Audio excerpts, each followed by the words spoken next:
अस्सलाम वालेकुम मेरे समझदार पाकिस्तानियों। मेरा नाम रेहान तारिक है और आप मेरा यूट्यूब चैनल और फेसबुक पेज देख रहे हैं। करोड़ हा दरूद हक़ाए दो जहां नबी मेहरबान मोहम्मद मुस्तफ़ा सल्लल्लाहु अलैहि वसल्लम पर।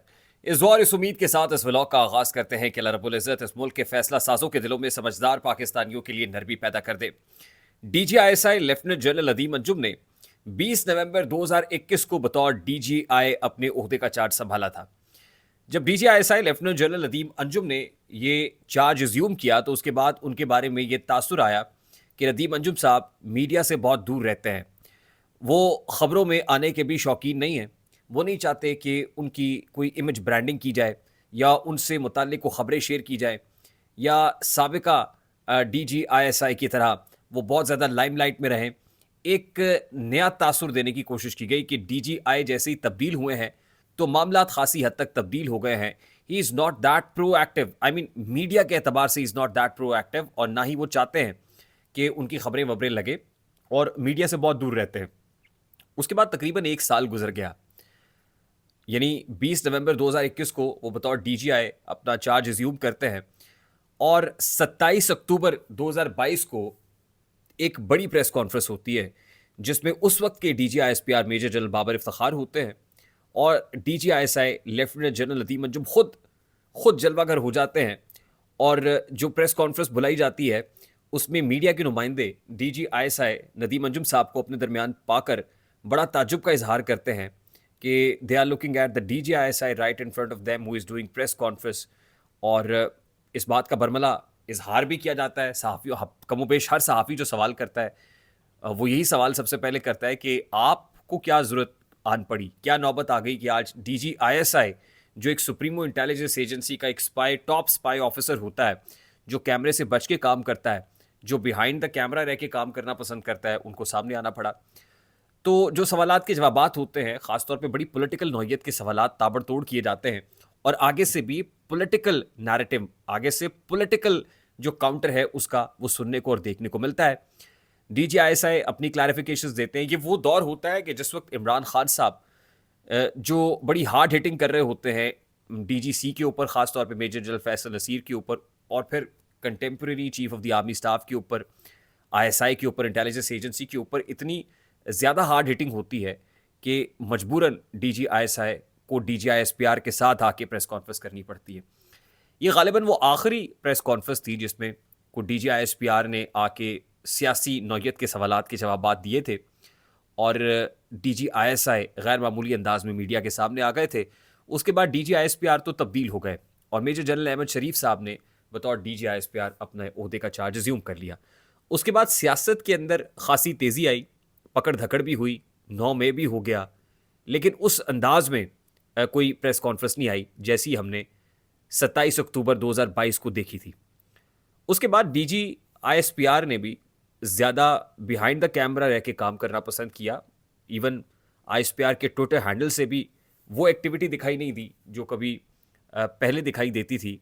मेजर जनरल ख़ास तौर पे आसिफ गफूर साहब के दौर में उस वक्त जितना एक्टिव था या उससे पहले आसिम सलीम बाजवा साहब के दौर में जितनी activity, even major general Babar Iftikhar के दौर में भी खासा एक्टिव दिखाई दिया। लेकिन इन दिनों और ख़ास तौर पे 9 मई और उसके तनाजुर में उसके बाद से वो एक्टिविटी लगता है कि अब पॉलिसी है कि उस अंदाज में एक्टिविटी या उस अंदाज में सूरत से ना ट्वीट्स होंगी, ना प्रेस कॉन्फ्रेंसेस होंगी, ना उस अंदाज में कैटेगोरिकली कोई ऐसा कोई मौक़िफ़ सामने आएगा पॉलिटिकल डोमेन में रहते हुए, क्योंकि इदारे ने एक नैरेटिव बिल्डिंग शुरू की कि वो न्यूट्रल हो गए हैं और उनका सियासत से कोई ताल्लुक नहीं है। बावजूद इसके कि बहुत सारे इल्ज़ामात मज़ीद लगते रहे, बहुत सारी चीज़ों के अंदर इंटरवेंशन साबित होती रही, हत्ता कि हाल ही में 6 जजेस जो इस्लामाबाद हाई कोर्ट के हैं उन्होंने ये कह दिया कि इंटेलिजेंस एजेंसीज इंटरवेंशन कर रही हैं। ये इंटिमिडेशन का सामना उनको करना पड़ रहा है, मेडलिंग हो रही है जुडिशल अफेयर्स के अंदर, यहाँ तक हो गया। लेकिन इसके बावजूद ISI का कोई ऑफिशियल वर्जन नहीं आया, ना ही ISPR का कोई वर्जन इस सारे मामले के ऊपर आया। बल्कि लगता यह है कि स्ट्रैटेजी ये है कि वो एक शेर है ना कि पयाम्बर ना मयसर हुआ तो खूब हुआ, ज़बान गैर से क्या शर्र आरज़ू करते। लेकिन यहाँ पर इसके बिल्कुल ऑपोजिट ज़बान गैर से शर्र आरज़ू की जा रही। कुछ ऐसे सोशल मीडिया प्लेटफॉर्म्स मौजूद हैं कि जो बराह रास्त तो ISPR को रिप्रेजेंट नहीं करते, ना ही बराह रास्त वो ISI को रिप्रेजेंट करते हैं, ना पाक अफवाज को करते, लेकिन नाम उनके ऐसे हैं और कुछ ऐसे खामोश मुजाहिदों के किस्म के लोग मौजूद हैं जो अपने हैंडल से कोई इन्फॉर्मेशन देते हैं, लेकिन वो पोज़ यही करते हैं कि असल में वो किसी के ईमा पर, यानी वो कंसर्न क्वार्टर्स के कहने पर ये ट्वीट कर रहे हैं, और उससे काफ़ी हद तक आपको अंदाज़ा हो जाता है कि इस वक्त इदारे की पल्स क्या है। अच्छा, अब गुज़श्ता कुछ दिनों से जो माहौल बना हुआ है, उसमें अदालतें ख़ास तौर पे पाकिस्तान तहरीक-ए-इंसाफ और इमरान खान साहब को अब रिलीफ़ देना शुरू हो गई हैं, और ज़ाहिर है ये रिलीफ़ भी मेरिट ग्राउंड्स के ऊपर है, इस अंदाज़ में कि जिस तरह से ट्रायल हुआ और अपीलों के अंदर अब इसको ये खड़ा नहीं रह पाएगा, ये मैं बार-बार कह रहा हूँ। और आने वाले दिनों में भी लगता है कि जुडिशरी ने भी और कुछ जजेस ने भी फैसला कर लिया है कि जितनी मर्जी इंटरवेंशन हो, अब उन्होंने फैसले देने हैं, और जो उनका ज़मीर कहता है उसके मुताबिक फैसले होंगे। और हमने देखा है कि 9 मई के मुल्ज़िमान भी रिलीज़ होना शुरू हो गए हैं, मज़ीद मुल्ज़िमान के रिलीज़ होने की खबरें हैं। इमरान खान साहब से मुताल्लिक ये है कि उनके केसेस भी कभी इम्कानात हैं कि जो 3 अपीलें हैं पर्टिकुलरली साइफ़र में, तोशा खाना सज़ा तो ऑलरेडी मुअत्तल हो गई है, फिर इद्दत में निकाह केस का जो फैसला है वो भी, ये सब ईद से पहले हो जाएगा। अब जब ये एक तासुर उभर रहा है कि शायद इस्टेब्लिशमेंट ने नरम हाथ रख दिया है, या इस्टेब्लिशमेंट का जो शिकंजा है या केसेस का शिकंजा अब कमज़ोर इसलिए पड़ रहा है कि कहीं ना कहीं अरेंजमेंट हो रही है, तो इस पर अब इदारे का, यानी उस कंसर्न क्वार्टर का बराह रास्त खुद तो मौक़िफ़ नहीं आया, लेकिन एक सोशल मीडिया हैंडल जो उनको रिप्रेजेंट करता है, बकौल उनको रिप्रेजेंट करता है और वहाँ की खबरें ला के देता है, तो उस हैंडल से एक स्टेटमेंट सामने आया है। अब इस स्टेटमेंट को आईएसआई का स्टेटमेंट समझ नहीं आती, या जीएचक्यू का स्टेटमेंट समझे, यानी जनरल आसिम मुनीर साहब का पैगाम समझे, या जनरल नदीम अंजुम का पैगाम समझे। वो पैगाम क्या है? ये बड़ा ही दो टोक किस्म का मौक़िफ़ है, जो लगता है कि इदारा अब बना रहा है और दे रहा है, और अपना जो मामला है वो क्लियर कर रहा है। मैं वो स्टेटमेंट आपके सामने रखता हूँ कि स्टेटमेंट क्या है और उससे क्या कहने की कोशिश की जा रही है। लेकिन उससे पहले मैं आपको बता दूं कि वो कहते हैं ना कि गैरों के सितम तो सह लेते, अपनों ने क़यामत ढा दी है।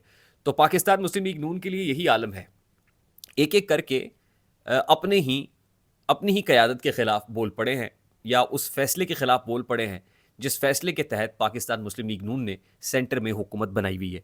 आपने सुना राना सनाउल्लाह खान साहब क्या कह रहे हैं, आपने सुना जावेद लतीफ़ साहब क्या कह रहे हैं।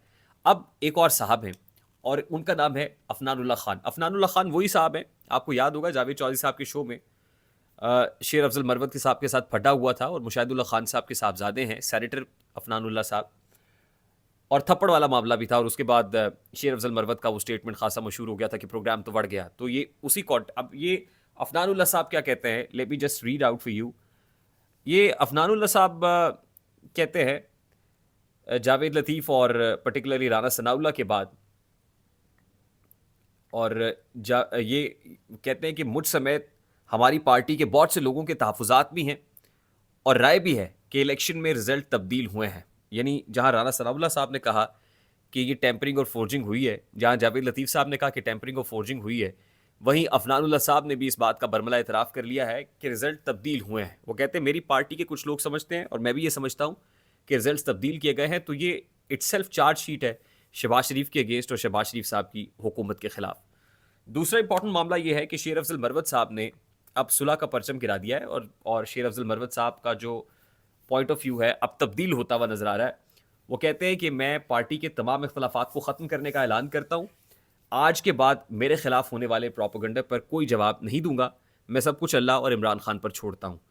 यूँ शेर अफजल मरवत जो एक हार्ड लाइन लिए हुए थे, वो कहते हैं कि मेरी हार्ड लाइन लिए जाने की वजह से शायद मुझे पार्टी के कुछ लोगों ने गलत समझा है, उन पर तरह तरह के बहतान लगाए गए हैं, प्रोपेगेंडा किया गया है, लेकिन अब वो जो जारहाना लाइन इमरान खान और पार्टी के लिए ली हुई थी वो नहीं लेंगे, उससे ज़रा वापस आएंगे, 2 कदम पीछे हटेंगे, और अपना मामला अब इमरान खान और अल्लाह पर छोड़ता हूँ। तो शेर अफजल मरवत साहब, अब इसको सॉफ्टवेयर अपडेट कहें या कुछ भी कहें, बार कैफ मरवत साहब ने अपने मिजाज में तब्दीली लाने का फैसला कर लिया है।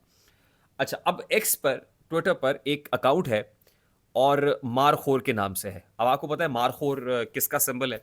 हमारी सुप्रीमो इंटेलिजेंस एजेंसी का, आईएसआई का सिंबल है मारखोर। तो मारखोर के नाम से ये अकाउंट है। मारखोर का मतलब तो इंटेलिजेंस एजेंसी आईएसआई है। मारखोर में एक ट्वीट को रीट्वीट करते हुए जवाब दिया है, और ट्वीट असल में मज़हर अब्बास साहब का था जो सीनियर जर्नलिस्ट हैं, और उन्होंने ट्वीट किया था, क्या वापसी का सफ़र शुरू हो गया है इमरान खान के कॉन्टेक्स्ट में? क्या पीटीआई और इमरान खान वापस आ रही है? अच्छा, इसके जवाब में अब इस हैंडल से जो स्टेटमेंट आया है, जिस स्टेटमेंट को मैं रेफर कर रहा हूं कि क्या इदारे का स्टेटमेंट है, क्या आईएसआई का या जीएचक्यू का स्टेटमेंट है, वो स्टेटमेंट मैं सिर्फ रखूंगा, फैसला आपने करना है।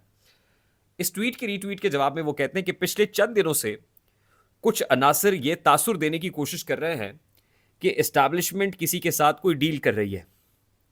मारखोर को बताया गया है, ये बड़ा इंपॉर्टेंट है, मारखोर को बताया गया है कि ऐसी गलत या खुशफहमी, ऐसी गलती या खुशफहमी की मौसर तरदीद की जाए कि जो लोग इस खुशफहमी में मुब्तला है कि इमरान खान और इस्टेब्लिशमेंट की कोई डील हो रही है, तो ऐसी खुशफहमी की तरदीद की जाए। मारखोर की हाई कमांड का कहना है, मारखोर की हाई कमांड, मारखोर आईएसआई और आईएसआई की हाई कमांड कौन है? ज़ाहिर जनरल अदीम अंजुम साहब। और ऊपर कौन है? जनरल आसिम मुनीर साहब। मारखोर की हाई कमांड का कहना है कि किसी भी फस्ताई फैशिस्ट 9 मई के मुजरिमान और ज़ाती और सियासी मफाद की खातिर मुल्की मफाद को दाव पर लगाने वालों के साथ कोई मफामत नहीं की जाएगी। शुक्रिया।